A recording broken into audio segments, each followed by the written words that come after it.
Hello नमस्कार। देखिए, इस वीडियो में इससे पहले हम कार्बोहाइड्रेट के बारे में बताए थे।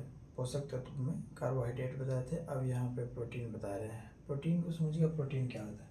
प्रोटीन जो है ना, प्रोटीन का सर्वप्रथम प्रयोग बर्जेलियस ने किया था। जे बर्जेलियस ने किया था और ये जाटिल कार्बनिक यौगिक होता है।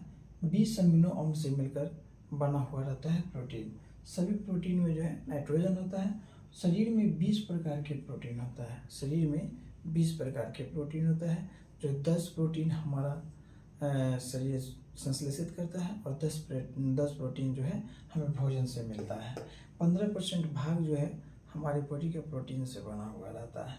देखिए, प्रोटीन का कुछ प्रकार है यहाँ पे, जैसे सरल प्रोटीन, संयुग्मी प्रोटीन और व्युत्पन्न प्रोटीन। सरल प्रोटीन क्या होता है, तो जो केवल अमीनो अम्ल का बना होता है, जो केवल अमीनो अम्ल का बना होता है वो सरल प्रोटीन कहलाता है। जैसे में देखिए, एल्ब्यूमिन हो गया, हिस्टोन हो गया, ग्लोब्युलिन्स हो गया।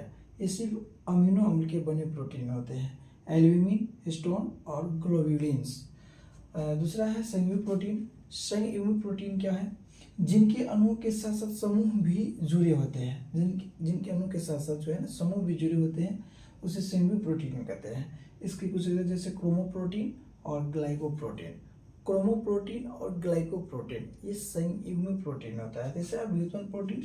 व्युत्पन्न प्रोटीन क्या होता है, जो प्राकृतिक प्रोटीन के जटिल अपघटन से बनता है। जो नेचुरल प्रोटीन होता है उसके जटिल अपघटन से बनते हैं। एग्जाम्पल है उसका प्रोटियॉन्स, पेप्टॉन और पेप्टाइड।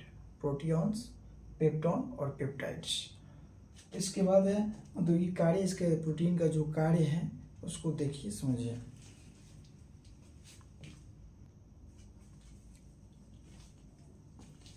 प्रोटीन का क्या क्या कार्य होता है, तो सबसे पहले तो हमारा जो प्रोटीन है वो क्या कहते हैं, न्यूक्लियस तैयार करता है, न्यूक्लिक अम्ल बनाता है। और न्यूक्लिक अम्ल जो है हमें कोशिका, सेल बनाता है, कोशिका बनाता है। और जो प्रोटीन से हमारे कोशिका, जीवद्रव, टिश्यू बनाता है, यानी ऊतक। शरीर में भी वृद्धि करता है और इसकी कमी से विकास, हमारा शरीर का विकास रुक जाता है। कभी कभी देखिए, आवश्यकता पड़ने पर प्रोटीन जो है हमें ऊर्जा को भी प्रोड्यूस करता है, ऊर्जा भी देता है। बच्चों में इनकी कमी से 2 रोग हो जाता है, एक क्वाशियोरकर और दूसरा मरासमस।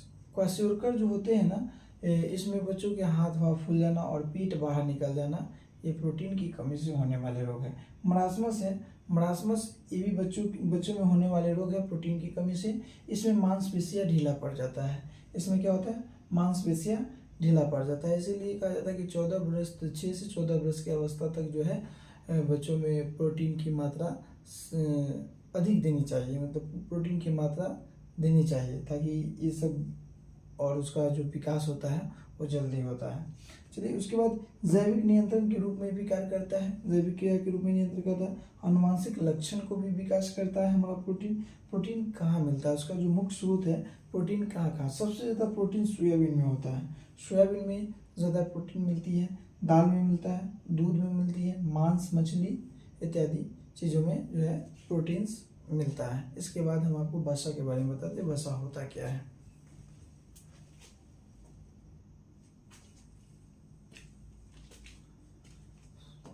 प्रोटीन के बाद वसा, वसा यानी कि फैट। फैट जो होता है ना,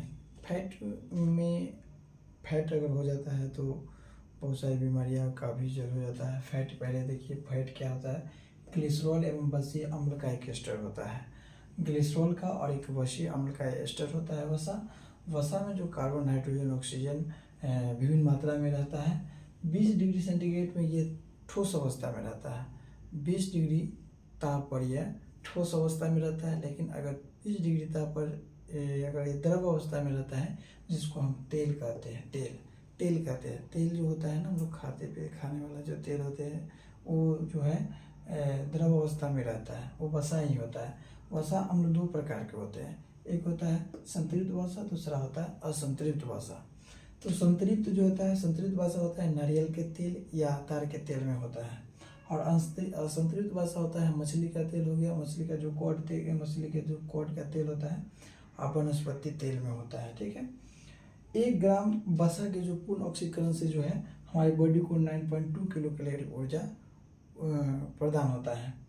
इसका संश्लेषण जो होता है शरीर के माइटोकॉन्ड्रिया में होता है। वयस्क में जो है ना 20 से 30% ऊर्जा वसा के द्वारा ही उत्पन्न होता है।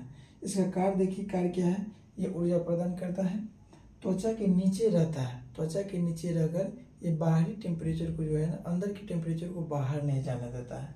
खाद्य पदार्थ में स्वाद लाता है, जैसे तेल की मात्रा ज़्यादा अगर रख देते हैं तो वो टेस्टी सब्जी बन जाता है। तो खाद्य पदार्थों की जो मात्रा खाद्य पदार्थ है उसको टेस्ट बना देता है, टेस्ट कर देता है।